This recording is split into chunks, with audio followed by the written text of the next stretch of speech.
to see you, Mary. Hello, hello. Thank you for joining. For those of you dialing in, please go ahead and turn your cameras on. We would love to see your beautiful faces. That way we can have an amazing time here together.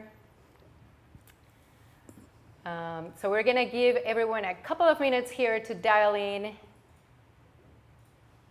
There we go. Now, while we're waiting for everyone to dial in, why don't you tell us on the chat, if you can, where are you dialing from? I always love to see where you guys are at, and seeing that people are dialing from all over the world. Let's see if we see some cities, countries, states. Monroe, North Carolina today. Hi, Katie. Kathy. Yes. I am in Galesburg, Illinois, the Netherlands. Hi, Sylvia. Good to see you. Oregon. Go ahead, sorry. No, I was going to say, I recognize Misha. Ottawa, Brazil. Very nice. This is awesome. We have an international crew. That's right. It's always so good to see where you are at and to see that we have people from all over the world joining our live webinars. So thank you so much for joining. Today we have and I say this at the beginning of all of our webinars, but it's true. Today we have a really exciting topic. This is about nutrition. And a lot of you are specifically dialing in to learn more about nutrition, to learn more about food, about the doshas, how all this actually influences your energy, your spirit, your mind. It's not just about the food. It's actually a lot more than that, right? Huge.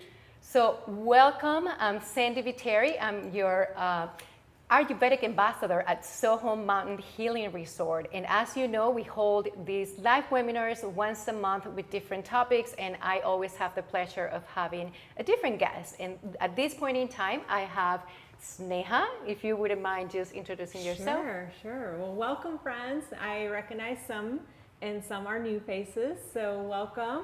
My name is Sneha. I am one of the faculty members at the Ayurvedic Institute and the dean, and I also help to teach nutrition to all of our students and have been practicing this for many years. And I love working with Chef. So we tag team and we work together for all the nutrition there at SoHum. So Chef, a little background on you, my friend? Absolutely. I'm Sean Sigman. I'm the executive chef at SoHum. I kind of help create the container for the food there and help like support panchakarma and get to work with beautiful vegetables that we have up there on the mountain. Yeah. Amazing. Well, thank you both for being here today. I really appreciate it. And thank you to all of you for showing up, not for us, but for yourself, because here you're going to be learning a lot about nutrition. So why don't we get started? Let's go to the very basics, right? Mm-hmm. Now, let's think about the word nutrition, right? When most part of our life, when we eat, we just eat for the sake of eating. Yep. Right? Not even thinking about what the food is doing to our body, to our mind, to our soul. So, Sneha, can you tell us, what does what we eat do to us from a nutritional point of view, but also mental and spiritual? Definitely. So from an Ayurvedic standpoint, we say, we look at the world through our senses. That's how we interact with the world, right? What I see, what I hear, what I taste, what I smell, what I touch, all of our five senses. All of these things that I interact with have certain qualities, just like the food that we consume. And when I say food, I mean food, beverages, anything that I'm consuming. So everything has a certain quality. And these qualities affect me physically, like you're saying, Sandy, but also on a mental, emotional level. And I think we've all experienced that at one level, right? If we eat something, I'll give the classic example. If I eat something hot, like a habanero or something spicy, right? I feel it physically, it starts burning, and you're like, ugh, and then you feel it the next day, possibly when you're using the bathroom also, because It's burning. But then you'll notice over time, if I'm constantly eating this hot, spicy all the time, watch your temperament. It will start becoming hot and spicy also. So really paying attention to this is not only about what's happening in your physical body, but now she's going into the temperament, Yes. right? Your state of being. That's right. Keep going. That's right. So whenever we want to look at foods with their qualities, and this is one of the things that we're really going to be breaking down and really understanding in our nutrition retreat. That's right. So we can apply it practically, like understand, okay, wait, what's my baseline temperament? You know, do I need a little hot and spicy if I'm feeling a little heavy and dull, right? I need that little heat to get me going. Or do I already have too much heat and I need to cool it down? We can very well be, right? Especially in the summer. That's right. So that also affects us. It affects what I eat, how I feel, how my digestion is, you know, my mental state, my emotional state, spiritual state, as well as like seasons and what is happening in my environment too. Yeah, amazing. So for any of you watching this, if you have been living your life just eating whatever is being put in front of you, hey, I'm there. I was there for a long time. Who hasn't? Right. We're all guilty of it. But when I started learning about Ayurveda, I started learning about all these different components and how they actually affect your day-to-day life. And again, going back to the fact that it's not just the body, but it's also the mind and the soul. Now, let's talk about also the wisdom that is behind the food that we eat. So tell us about what is that wisdom that we find within the actual ingredients? Yeah, I think for me, when we're using organic, natural ingredients that are like from the earth, there's an inherent knowledge and wisdom in that. And it's not hidden from like, say, chemicals or being like shipped across the country, and it's not like degrading the ingredients. So for us, certainly at SoHum, the closer we get to the earth, the closer we get to the origin of those ingredients in their natural state, there's an inherent like beauty and wisdom that comes through. And for me, it's as simple as that, yeah. Right. And how does that wisdom then show up in our mind, body, and soul after we eat it? So everything, right? Like if I'm mean to you right now, Sandy, it's going to affect you in a certain way, right? So same way when we're growing these vegetables, just like Chef is saying, closer they are to the earth, and the closer I am to that earth, I can infuse that energy into those vegetables also. Have they been loved on? Have they been taken care of? Have they been nurtured properly? Then I'm going to experience that when I consume those vegetables also. And I'll let Chef speak to it, but Chef and Emma just recently at SoHum, they've got these beautiful plant beds and garden beds that we've just started at SoHum. And I know Mary's like, yup, because Mary knows. And then we have this beautiful, like massive area that Chef and Emma are going to start really working on from a gardening standpoint for this reason, right? So we can really control, wait, what's the energy? What's the quality? What's the stuff I'm really putting into my body? Part of this entire process of healing. And since we're in that topic, why don't you tell us a little bit about why are you doing that? Like the benefits of having it right there at your disposal, at your fingertips, and bringing it from literally the earth to the table. Yeah, I think for me, SoHum, that space has like a healing energy. Like it's just inherent and it's palatable when you're there, you know it. So the ability to be able to like use that energy and grow in that land is such a beautiful boon. And then we hired Emma, who's our new farmer. She has so much care and concern and love for what she's doing. That's going to be felt in the vegetables. And then our entire like kitchen crew and the staff at large will be able to interact with these gardens. And we want people to come out there and like our crew to meditate with the garden and put their energy to it. And the love that our guests are already feeling like in the presence of our staff will actually like be in the food in a real way.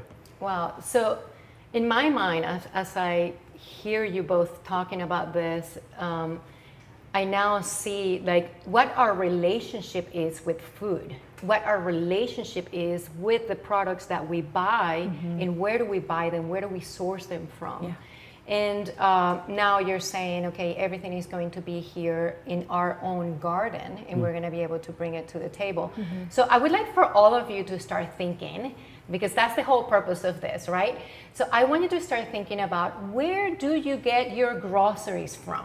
Where do you get your vegetables, your fruits, your herbs? If you have something to write down, feel free to write it down. If you're just thinking through it, please do. Because the idea here is to bring a different level of awareness, to bring consciousness to the way that you're eating. And not only the way that you're eating, but the fact that you're eating actually starts way before. It starts in fact, it starts by the farmers actually when they're planting it. So why don't we talk a little bit about that, since you're actually doing that at SoHum, the energy that the person is putting into planting the seeds, and when they gather that, can you talk about the magic that happens behind that? Yeah, I think for us now, I mean, just the energy behind our the people cooking the food now, and like the care we put and the thought that we put into it is clearly felt, and it's something we think about on a daily basis. Like, you know, are we in the right space while we're cooking? Are we being thoughtful? Are we putting love into the food? And it's a beautiful thing. And then being able to like extend that into where the food is grown is just even better. It's for me as a chef and as a cook, like I want to know where my ingredients come from, like always. And this is like clearly I can look out the kitchen window and I see, you know, the herbs growing there. I see the pumpkins that we just planted are growing there, and I know personally like the care and concern that went into it. And then we can share that with our guests and like just make those connections. And I do think that helps when people leave and go home, that they like have a clear understanding of like how that affects them, and they see this like in the works. So when they go home, maybe they can like process that more and bring that into their life a little bit. Nice, nice. So can you guys tell us, are you buying from the local farmers market? Put it on the chat. Or are you buying from the grocery store? And just put grocery store, farmers market. Let's see how many people, and it's okay, no judgment here. Like I said, I mean, we are all part of this system. So just put it on the chat and let us know. No, not being shy here, both. Yeah, yep. True.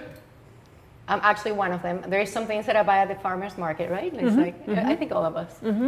Both. Okay, store. Yep. Okay.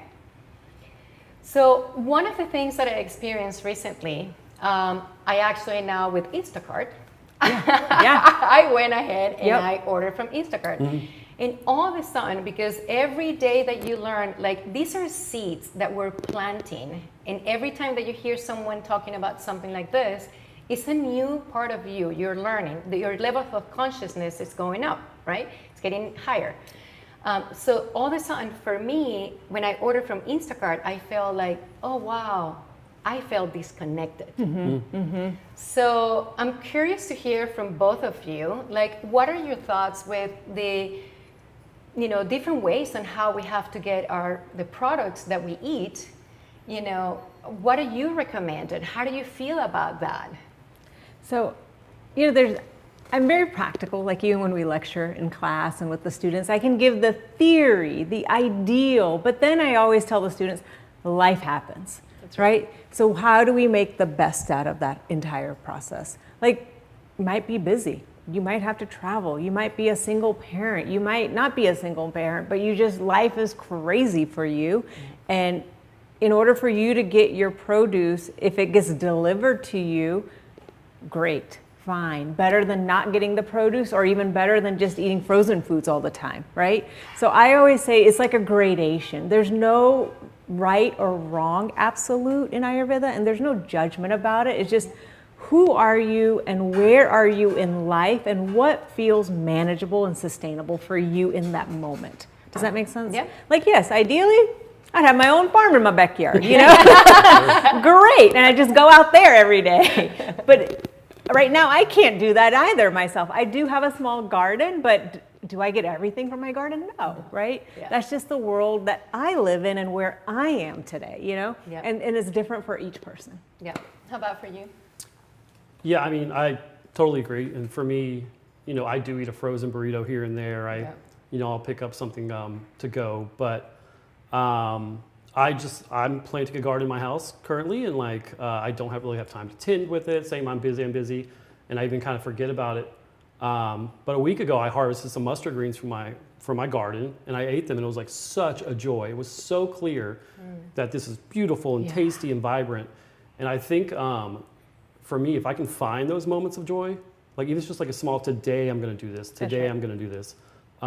It just it motivates me to continue, and it's it's a beautiful thing if you can do that. Yeah, I love that.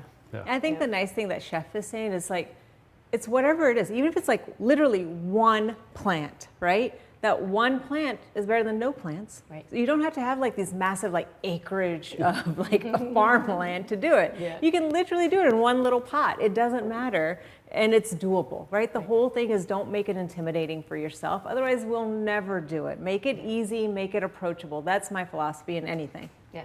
So you can still have the pizza, but now just start thinking about like, okay, how are different ways on how you can connect with the food that you're eating, right? Grow your own fresh basil to put on the pizza. There you go. You order the pizza and put the basil in. That sounds good. Okay, so now let's talk about the doshas.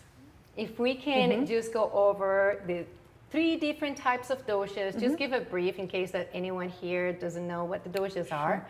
And then, like, what are the type of foods that some people with a specific dosha are more likely to eat? Sure. So we have typical 3 different doshas that we look at in Ayurveda. We call them Vata, Pitta, and Kapha. So Vata, and I see some students on here too, so it's really nice. Vata dosha is more of the elements of like ether and air. So this is the one we think of like light, expansive, creative in nature. But because of this light and expansive nature, this is the one, it's very easy for it to get out of balance. Like when we're go, checklist, I gotta do this, I gotta do that. And I'll forget things. Or I'm just like, my mind is just racing all over the place. So any food that has more like light, etheric type of things will aggravate this Vata dosha. That's how we want to look at it. So especially like right now, depending on where you are and what season is going on, but here in Asheville, it's like summer season, and a lot of people are eating salads, right? And salads are raw, they're light, they're rough. So that's going to impact Vata dosha. Does that make sense? That makes sense. So we always look at it that way. Then Pitta dosha, again, summer season, which is the season for Pitta dosha also. So which means hot, spicy, right? When we think of Pitta dosha.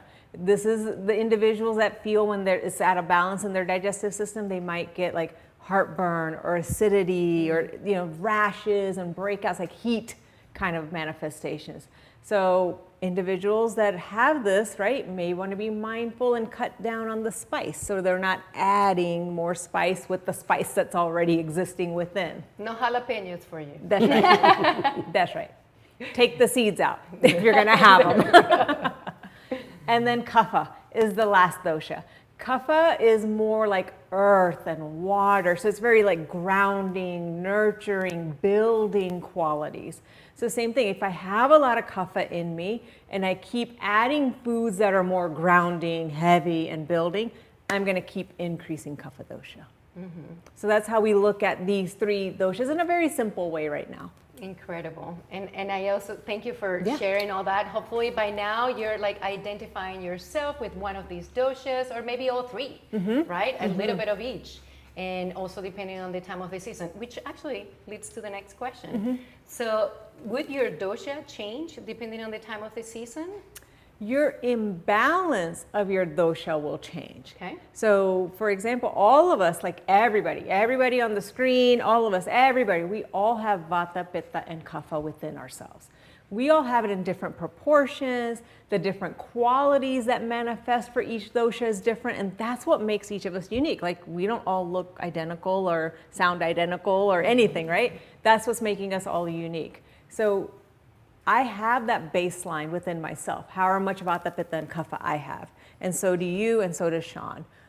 But based on the season, what I'm eating, my mental, emotional state, those doshas can get out of balance. So that can fluctuate. And it can fluctuate day to day, week to week, month to month, season to season, year to year kind of thing. So keeping an eye on how you're feeling. That will probably tell you, that's your internal compass, right? That's right. It tells you how you're feeling and depends also on what you're eating. So Sean, Sneha mentioned the seasons. Can you tell us a little bit about the importance of eating seasonally? Yeah, I think, again, for me, there's an inherent wisdom in the earth and like following the seasons. So the earth is just automatically kind of producing what you need in that season.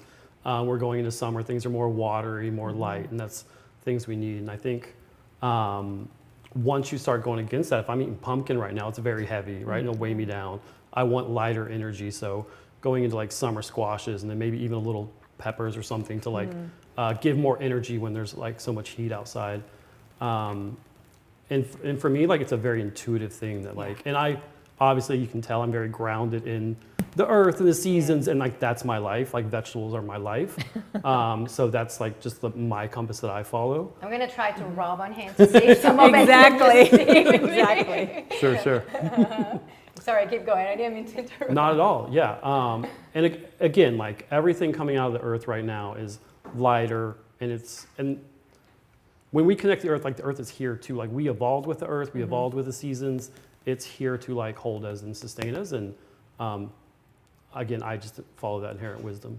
Nice. Yeah. Now, organically, no pun intended, this conversation has now evolved from you knowing your doshas, as well as knowing the seasons and what to eat, and maybe connecting a little bit more with that food and where it's coming from. So Sean, can you tell us, now that we know the different doshas, like what kind of meals would you recommend? Let's start with Vata. Vata, again, with the seasons, we're like not gonna eat anything that produces too much air, right? So like all these, even though broccoli and cauliflower are in season, we might go a little lighter on those in our meals and have something else that's more grounding. And certainly using digestive spices when we're doing that. Cumin, coriander, fennel, and things like that. How about, do you have any recommendations there? For Vata? Yes. Similar, I completely agree, but you know, the salads, as much as I love salads, I have to watch my Vata dosha. That's one of the things that can get out of whack for me personally. So I limit my salads, and then exactly what Chef said, you know, no one ever wants to hear you can never eat this ever again, right? So it's like, how do you modify it, right? How do I maybe saute my vegetables, or how do I add some of these seasonings and stuff? And can I just give a shout out to Chef? Please. So, because when he's talking about seasonings, he actually developed these like custom seasonings for each of the doshas, like for Vata dosha, for Pitta dosha, for Kapha dosha, and I've tasted them and they're delicious. I'll just tell you that. They don't taste like medicine or just like a bunch of herbs put together, because all you guys know that have had an herbal formula, it's not always the best tasting, but these are delicious. I'll just give them props on that. And just FYI, I have something to share with you at the end of this webinar, and I'll tell you about those spices that we got now. Great. Now, we talked about Vata and some of those vegetables, but how about breakfast? I find like breakfast is usually the most difficult. Would all of you agree? Like maybe like breakfast, what do I eat for breakfast? Any recommendations there for Vata? So really varies, right? Especially with Vata, they have a very sensitive digestion. And these are things we're going to go into more detail, right, in our retreat. But when you think, I always like to do it like, be mindful of the day, right? Be mindful of the season. So the sun is just rising. So same way we are just rising. Our internal body is just rising. So you want to be gentle with it. Don't have the American breakfast, quote unquote, you know, omelet, biscuit, bacon, sausage, coffee, milk, juice, oatmeal. That, no, man, I feel sick just thinking about it, honestly. It's too much for the body. Any one of those individually, fine. But that is too much, my friends, right? Just think, be gentle with the body as you are waking up. The day is waking up, your digestion is waking up. Beautiful. Yeah, just as a very simple way of thinking about it. Amazing. How about Pitta? I mean, I think Sneha can probably speak better to this, but yeah. Balance out that Pitta. Like if it's really hot and spicy, cool it down, right? Have, in general rule of thumb in Ayurveda that's very easy to apply is opposites balance. So if it's super hot, you have super amount of heat within you, right? Especially right now. Like Chef was saying, a lot of those watery veggies and fruits are there. They're there, right? Mother Nature knows they're there to balance the heat that is naturally here right now. So having some of those melons, right? Having that juicy fruit, having cucumber, things like that, fantastic for Pitta. And it sounds so refreshing too. Yeah. Yeah. Okay, so, and how about something for breakfast for Pitta? For Pitta, it's nice to have, so Pitta individuals, when we talk about digestion, because they have that heat, right? Heat is what controls our digestion. So sometimes Pitta individuals might be hungrier than, let's say, the Vata individual. They're gonna want a little bit more. So you want something that's gonna be very grounding, but still easy to digest. So a nice porridge is fantastic for Pitta dosha, because you can also add things like chia seeds and things for that individual, for the Pitta dosha, to help absorb some of that heat in there. So I like to tend towards those type of things. And then even like a nice rice-based poha is very easy to digest, very light, that can again help absorb some of that excess heat from the Pitta too. Nice, nice. Now, if at this point in time you're starting to think about your doshas, the imbalances, or the type of food that you're cooking at home, or what would you like to learn, feel free to post those questions here. Like, that is what we're here for. Like, you have this amazing opportunity with these two incredible individuals that have an immense amount of knowledge about this. So feel free to post those questions so we can answer them for you. All right, let's dive now into Kapha. So Kapha, like we were saying, right? Very heavy, earthy, watery, very grounding. So to balance Kapha, you want the lighter. So Kapha individuals may want like to eat more of these salads and stuff like that, because it's bringing that air element that already has a lot of heaviness into the whole thing. So Kapha, sometimes I'll say, depending on the imbalance and the level of imbalance, sometimes it's nice to forego breakfast because they just need that lightness if they already have a lot of heaviness. Or it might be just a very simple like toast, you know, something very light, very simple, because the toasting process lightens that grain already. Does that make sense? Yes, it So does. nothing super heavy, watery, dense. Keep it nice and light.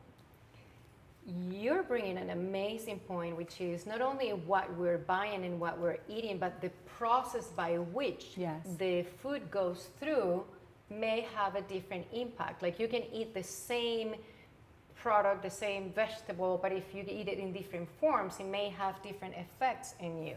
So why don't we talk a little bit about that, and then we'll answer Barbie's question, which is, Vata is me, what's good to eat now? So let's go ahead. Actually, let's go ahead and answer Barbie's question. Yeah. And when you're saying Vata is me, meaning you sometimes get a Vata imbalance also, and you have high Vata, Barbie. That's the way I'm interpreting that. If I'm not interpreting that correctly, then please clarify, okay? Add more to the chat. But that means then what you want to do is you want to actually eat a little bit more grounding and easy to digest foods, because those raw foods, right, they're also harder to digest, like your salads that are more airy and stuff. So you want like some nice healthy fats, like your avocados and olive oil and ghee and things like that too. And you want to spice it nice and well. Doesn't mean it's hot to taste, but you're using these spices so it helps your digestion to digest whatever it is that you are eating. Great, great. Okay, so let's go now, and we'll answer these two questions coming up. Let's go into the effect that processing, and when I say processing, it doesn't necessarily mean packaged, because by the time that you get it and you actually cut it and cook it, that's a process by itself, right? So what does a different process or a different way of eating a given vegetable or fruit affect your digestion, perhaps? Definitely. I think the nice thing, Chef can talk about his different methods that he uses, because he uses so many different methods at SoHum too. But you want to think like, am I adding, when I cook something, am I adding more water to it? I'm going to make it really simple right now, right? So if I'm adding more water, right, if my water bottle's filled with water, it makes the bottle heavier. right? So that means water has this heavy quality to it. So if I add water to anything that I'm making, know that you're making the food heavier. If I don't add any water, let's say I'm like dry roasting something or dry like sauteing something, then you know I'm not adding anything heavy, so I'm actually making it lighter. So you want to think it really simple like this right now. Okay. So that way it just makes it very easy. Like, do you need heaviness? Add more water, add more oil into that. Do you need lightness? Take those things away. How do you take those things away when you're cooking then? Wow. So it's pretty much a chemistry. Like you're just playing chemistry in the kitchen and finding out what actually works for you. I would love to hear your perspective based on what you just said, that you use different kinds of methods. Certainly. Yeah, I think for this season, we are going with like higher heat and kind of drier cooking. So pan roasting and like cast iron. Nice. So we might do that to kind of like dissipate some of the water actually that's in the food and like bring out some sweetness, say like in a summer squash or something. Get some nice browning. I think that's beautiful for this season. We might also like steam something, which still keeps it light. It's like we're not actually adding water to it, but we're like kind of opening up the pores of like, say, a green pea or like something we're using for this season. I would say our methods of cooking are quicker, probably like more higher heat right now. And then in the winter, like we are doing like stews and stuff that we're adding water to and like kind of adding some grounding like effects too. Nice. How about boiling? We don't boil much for the integrity of the ingredient essentially. Even with like rice, we would like slow kind of like simmer. I would say you could quick boil like some like squash or something like that. But we wouldn't do like longer processes of like boiling, Beautiful. And how about grill versus roasted? I think all that's up to like if you're having a party outside and it's 4th of July, you're gonna grill, you know. 4th of July is coming, very appropriate.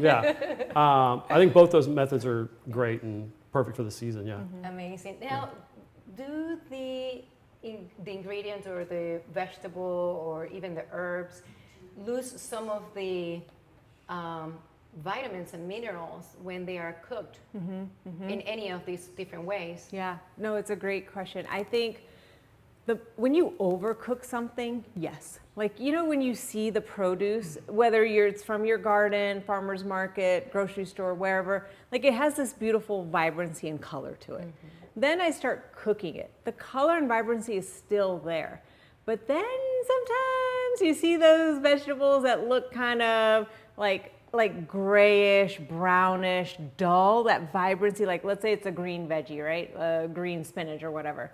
That green, that vibrancy goes away, you're overcooking it. And that's when you're starting to lose some of those nutrients. So it's not about eating it raw, but it's like, where's that fine balance between overcooking it and really just start losing the nutrients to just cooking enough so that way your body can easily digest it. Nice. Is it fair to say, just for easiness, because you're super practical, I've learned that about you, to say that if you see it and it has that vibrant color, is that what you're about to eat is happy. Yeah. But the moment that it turns to the grade, oh, it's not so happy. Maybe I shouldn't eat it because I'm not going to be so happy. Is that fair? Yeah, Okay. That's a great way to look at it.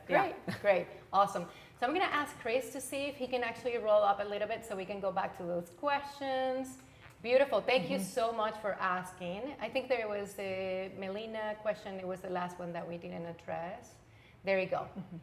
I am Vata Pitta and I am in the winter right now. What could I eat to be in balance? This is an amazing question because it's not only about what to eat, but also in what part of the world that you may be. You may not be in the same season that I am. That's right. So what are your thoughts in the winter time, which is the opposite to where we are right now? Which is great, and it's no problem, right? It doesn't matter whether you're in the opposite from us or not. Yeah. What you want to do is definitely look at, it's great if you know what your, dosha, your natural balance state is, great, like your Vata and Pitta, Melina. But what you want to really pay attention to is what's out of balance in you. And then whatever's out of balance, then layer on top of that the season and know which dosha is high in which season. So winter season's the tricky one, I'll be perfectly honest. And this might be too much information, but I'm going to just throw it out there for you, Melina. So early part of winter, and every region is a little bit different, but early part of winter is when we're just transitioning out of fall. So it's more Vata heavy because it's still dry. A lot of the snowfall and all that stuff hasn't started. Late winter, when that snowfall and everything starts, so we're adding like a water component. So it starts transitioning to Kapha in late winter. So depending on which part you're in, you want to look at what's your imbalance, and then which season, which dosha is affecting that imbalance. And then take it from there. So if it's a lot of kapha and wetness that's going on in winter season for you right now, and let's say Pitta is out of whack, right? So then you want to be mindful not to have too much heavy stuff because of the kapha. So you don't get kapha out of balance also. But then you want to have things that are not overly spicy if your pitta is out of balance. Like that's how we start layering it in. And then slowly, which is like way out there, but this is something that will go more into the retreat. But then you also layer in like, what time of life are you in? Because we also have stages in our life, Vata, Pitta, and Kapha. And even during time of day, so how you layer all these things on each other. Incredible. And so here you're seeing like all the different factors that go into your nutrition, and that is why it's the wisdom of it, like learning about that wisdom. But I guess that most important piece of it is like, it's really truly the wisdom of your own self, like connecting to your inner wisdom, so you can learn what actually works for your body type at a given point in time of your life, age-wise, as well as where you may be located, right? Is that accurate? Very accurate. Okay. Yes. So keep thinking here. Let's keep thinking, because the beauty of this is you're learning about you. You're not here learning about us. You're learning about yourself. You're connecting the dots, and it's a beautiful thing. I'm getting goosebumps just thinking about it. So, Chris, if you wouldn't mind just scrolling up again to the after Melina question, so we can address the next one. Catherine? There you go. Yep. Okay. A lot of kapha, so heaviness and tired, which is very classic kapha, which is awesome, Catherine. So think the opposite, right? If you're feeling a lot of fatigue and heaviness, you want to lighten. So you want to have lighter foods in that. But if your digestion is kind of like, I'm not really feeling very hungry, or if it feels kind of stuck after you're eating, that means you need to increase a little bit of that fire. So you want some lighter foods with good spice by increasing the fire, like using chef's spice mix for pitta, you know, or for kapha, and popping that in there so it increases the fire. Because think, right, fire, when we see it, it has a light quality to it. It increases our digestive juices, our hydrochloric acid, which is going to help cut through that heaviness of the kapha. Nice, nice. So hopefully that answered your question. How about Barbie's question here? Would you like to answer that one? For hyperness? Like Being hyperactivity? hyper? Oh, okay. Yeah. Okay, so a lot of movement. I mean, well, obviously sounds like some grounding is like helpful. And I think for that, maybe, I don't know where you're at in the world, but like slower cooking, like actually adding some of these like stewed kind of things. And Something more Yeah, I certainly love that. helpful. Yeah. Yeah, and you see how simple it is, like when we think about it just in these little like tips and tricks kind of thing. Nice. We have a long question here, so let's go through it. How should I think about what to eat through the year and through stages of imbalance? Yes. So this is a great question, actually. I like it because without going like very specific, you know, without doing like a proper consultation and everything, but you always, like, even at SoHum, like Chef does this, and it's probably intuitive for him because he's been doing it for so long, but we're changing through the seasons. Our vegetables change, our recipes change, our method of preparation changes, and it's all based on the season. So you always want to modify, it doesn't matter what your imbalance is, modify adjusting your imbalance and overlaying it with that season, because the season affects us, right? Because I'm interacting with my environment, and whatever those qualities are in that season, they're going to affect me. They're going to affect my physical state, my digestive state, my mental state, my emotional state, every aspect of me. Yeah, and that is actually what we go through with the Living Wisdom membership, right? Yes. Like you become part of it, and through it, we actually just walk you through the changes of the season and how you can adapt your body, and not only just for the nutrition perspective, but movement, breath work, meditation, and all that, just helping you get through the seasons, and also with the cleanses as well, right? Yes. So hopefully that answered your question. Let's see, I think there were a few more, if you wouldn't mind scrolling down. Let's see, Mary. My question is that I have been eating for Vata, but recently learned I am dual dosha, Pitta and Kapha. All three doshas are out of balance. So I don't really know how to eat. This is a great question, Mary. Great question. So you want to take that? Sure, definitely. So Mary, you're not alone, first That's of all, right. okay? There's so many of us, so where all three doshas are out of balance. So the way to tackle this, I always say, especially when it's like all three doshas, because it can get overwhelming, I say simplify. Think like if you had to rank them, right, within yourself, rank which dosha you feel is the most out of balance that's affecting your digestion. Because remember, the imbalance is something we haven't totally gone into detail about, but the imbalances can show up in different ways. Like even if I'm Vata, Pitta, and Kapha out of balance, Vata may show up more mental, right? Pitta may show up more digestive, and Kapha may show up in my energy level.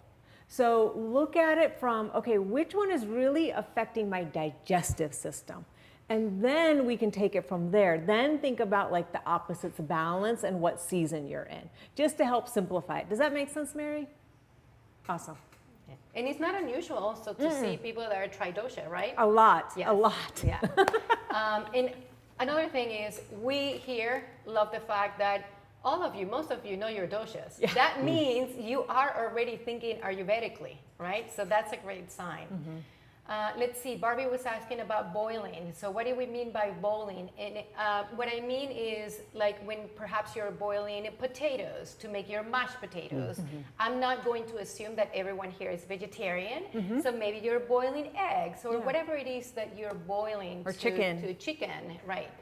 So that's what we meant, Barbie. Okay, Kelly, what about steaming? Yeah, I think steaming is great. And I think the question was, what do we mean by quick boiling? What I meant was like in this season, like blanching.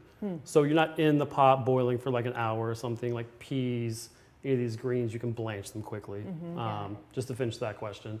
And steaming, yeah, I think steaming is great for this season, certainly. It's also, when done correctly, you can retain the nutrients, you can retain the vibrancy of the food itself, yeah. Easily. Speaking of boiling, I know some people do this, so let's ask the question. How do you feel about boiling something and then quickly put it into a bowl with ice to stop the cooking process? Sure, on a culinary level, we do that all the time, for sure, yeah. Okay. And speaking to that, like, that point of vibrancy with the food, like, we are chasing that point as a cook, as a chef, like, that one moment where the pea is perfectly cooked. Yeah. And you'll see, like, you can taste it, and it tastes like a pea, it kind of tastes like a pea, and then there's like one moment where you're like, oh my God, that's a pea, and it's like there's so much flavor comes out. And then seconds after that, you're like, well, it's not a pea anymore. Like, so, You're like, it's mush. Yeah. So, what is this? So yeah, in a culinary aspect, we would definitely like do an ice bath to shock something is what we call it, to get to that perfect point, yeah. Nice. I love that. I just love the care you take, Chef. I admire Thank you you. in the kitchen. You just take such beautiful care for everything that you put out there at SoHum. And it's a level of detail, right? Like it Certainly. just made me realize, like, oh, I we'll do the peas like you're saying, and I don't get. I'm only with the pasta. Like, oh, it's gotta be al dente. Yeah. But the peas are peas. No, now I'm learning they're not. Okay, thank you for that. Certainly. Appreciate it. Thank you. I'm not gonna look at peas differently for the rest of my life. So, how do you feel about cooking with an instant pot? I like it. I'm very practical, and as Sandy said, because the nice thing is it's like a slow cooker. Think of an Instant Pot like a slow cooker. So it's a very nice thing, especially for the busy lifestyle that we all live in today. You can plan your meals. You can have fresh meals every day and make it easy. You don't have to be slaving in the kitchen for like 8 hours a day to make this like beautiful recipe, right? That's the beautiful thing that Chef does even at SoHum too. Like he spends so much care and time and everything, but they're practical things, right? That's the whole idea, is how do you get it in you in a very nourishing, loving way, but without feeling like you got to sacrifice something. So I love Instant Pot. So true, so true. You got to look at your lifestyle and, what are the things that allow you to do certain things. Melina just posted something really good to the chat. So for those of you that do not know your doshas, you are more than welcome to take the dosha quiz. That is going to automatically tell you, based on your answers, like which one is your dosha. So feel free to fill that out and just figure out what your dosha is. And then you can also reach out again to us and let us know how we can help you figure out the best way to get your doshas back into balance. Barbie had another question here, and then we're going to jump in to talk about the retreat. Okay. So what's a good spice for salad dressing and a breakfast tea? Yeah. Did you see his face? I know. He's like, there's so many. There's a million, yeah. We've been, Saturday nights we have like a celebration dinner, and we've been doing a turmeric dressing, which is delicious. Just turmeric, fresh turmeric is what we're using, but you could use dry. Fresh turmeric, a little bit of coriander, apple cider vinegar, and a little oil, and it's amazing, right? A little black pepper in there. Coriander in a salad dressing, like fresh coriander, is wonderful. Always this time of year, herbs. I'll put all the herbs in your salad dressing for sure. There's kind of the classic southern dressing is Green Goddess, which is just all like tarragon, basil, parsley. It's a beautiful dressing. Breakfast tea, I mean, I would just go with the classic CCF. Maybe something else, but that's always delicious. Yeah. Always good for the digestion, for sure. And most of the people that actually ended up coming to SoHum for Panchakarma, they 99.9% of the time ended up asking for recipes. Yeah. They're like, I absolutely love this. How do I make it at home? So, okay, we're going to shift here a little bit to talk about the upcoming nutrition retreat. And this is the Wisdom of Taste. And if you have not heard about it, you're going to have these two incredible human beings and souls leading this amazing retreat. It's going to be July 20th for 7 days, Sunday to Sunday. And why don't you tell us a little bit about everything that's going into it, because we're really excited about it. No, I am super excited.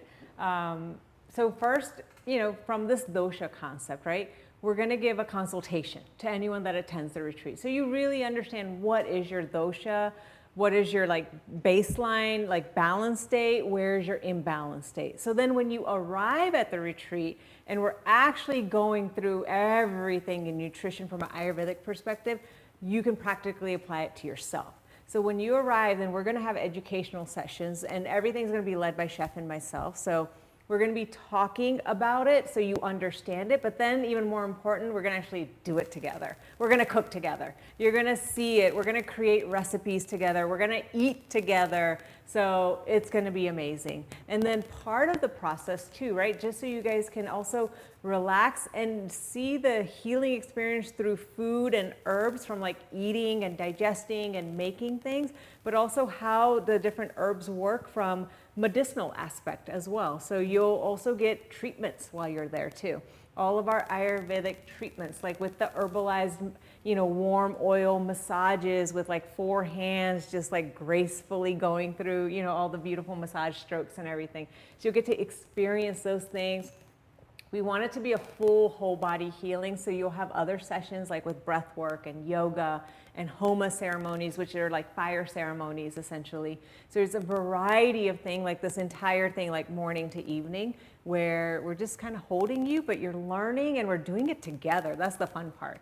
We're going to be chopping stuff and cooking stuff and talking about it, literally together, and, and just, doing everything and learning essentially cooking techniques from a professional, and then understanding the Ayurveda logic behind it as well. Amazing. Yeah. And also you are going to get an apron, a beautiful apron with the SoHum logo.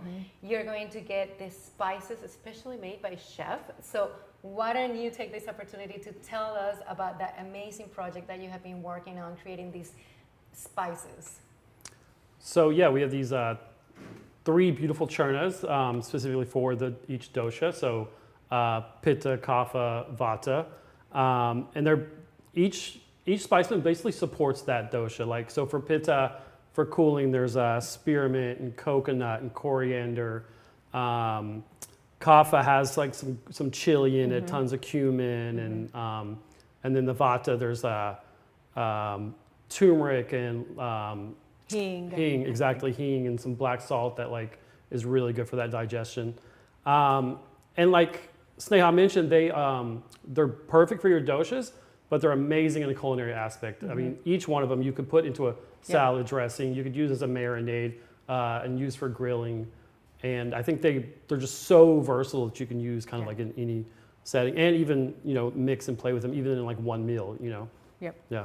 And the nice thing I like about those, and we'll learn more about it at the retreat, is, you know, people are always like, okay, I have a family. It's not just me, myself, and I, right? Yes. It's like me, my partner, my kids, my parents, grandparents, whatever the extended family is that may live with you. It's like, okay, well, how do I cook for all of these things, right?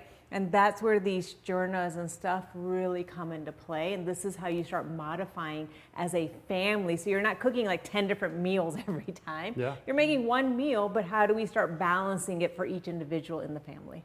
And this is really hot off the press because we have not shared this with anyone. No, we haven't. So you are the very first ones to know about these specialty herbs that we're putting together for each of the doshas. So anyone coming to the retreat is going to have that as a gift as part of your retreat.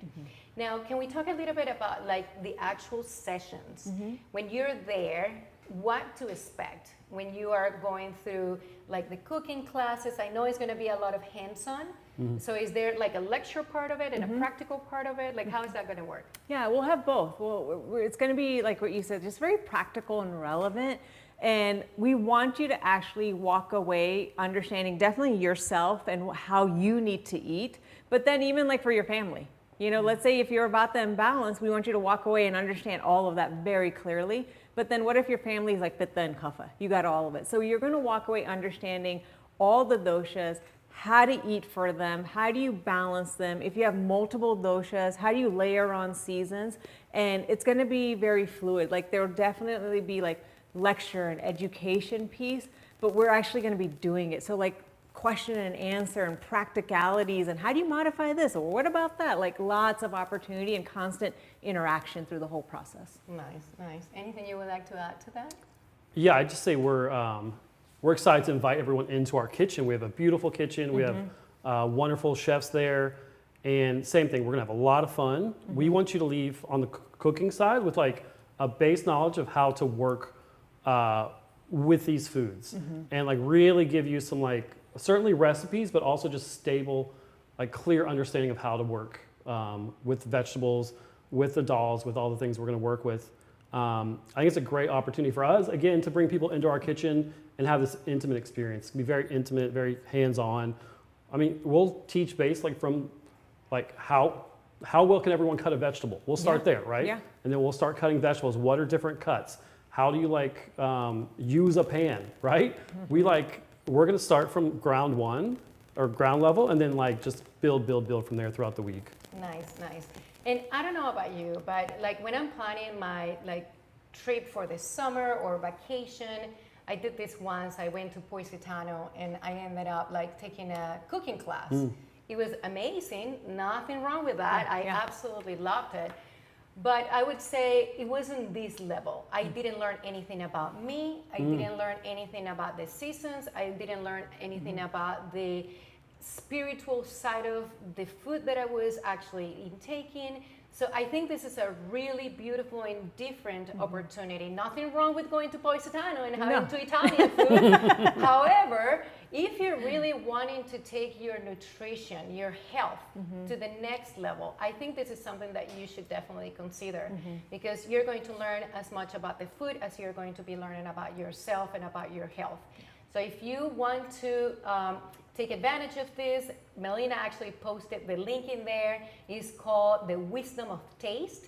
So feel free to send. We only have very few spots left, and this is on July 20th. So feel free to take a look at that and submit your request so we can take a look at that. We had a question from Barbie about CCFT. Thank you for sharing that. So you can see there cumin, coriander, and fennel. And we're reaching here at the top of the hour, and I wanted to make sure that we actually answer any last minute questions that you may have. So if you do, please go ahead and post them to the chat. You can unmute yourself. We would love to hear your voice.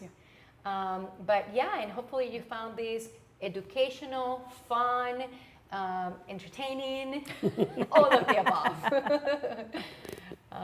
So let's give you a few minutes here, see if there is anything else that you would like to add, or chef? Yeah, just about, I think in our kitchen, there's like decades and decades of experience cooking. It's not often you get a chance to experience that. And again, with myself, of course, and then like our staff who have beautiful energy, who care about what they do, are all really excited to have, a group of people come in and like help us teach you, but also learn with you. It's a very experiential thing. It's very much hands-on, and we have a set program, but we're going to flow with whoever's there and kind of figure it out. Yeah. And I mean, just like Chef said, yeah, we're excited about this whole thing and invite you to join us, because we didn't want it to be just theoretical out there, so it's not like this classroom that you're attending. We want it to be very practical, very relevant, very hands-on for you, and that's what makes me excited about the whole thing. And you get to experience like little pieces of SoHum as well, like from the Homa ceremonies, the yoga, the pranayama, the treatments. So then you get to like dab your foot into this Ayurveda world, because it's so beautiful and massive. And you see that healing can happen on so many different levels. Amazing. I think I saw a question from Anne for Chef. Are the herbal packages available for sale? Very soon. Very soon. I just told you, this is hot off the press. They're not even ready. But we will have them for sale after the retreat. But for the people coming to the retreat, you're getting it as part of your package. You want to answer the next one? It says, a weekend introduction. We have some things online, actually, on our Prana app that you can look at for just a quick introduction, like what you're saying, Bhartiji, for your sons and things like that. But if they're really interested, and especially if they have like a affinity to be in the kitchen and have fun with it, this is a fun thing actually to do even as a family. Oh yeah. So, and we get a lot, even in Panchakarma, we get a lot of like moms and daughters, or families, or couples, or sisters that come and experience the healing together. Even friends. Imagine coming with your best friend. Yeah. It's like, that's an amazing experience. Yeah. All right. Thank you so very much. We absolutely love sharing this special time with you, and also sharing with you the fact that we're going to have this amazing retreat. Thank you so much for joining. We look forward to seeing you again next month. So big heart to all of you as always. Thank you so much, and we'll see you on the next. Thank you.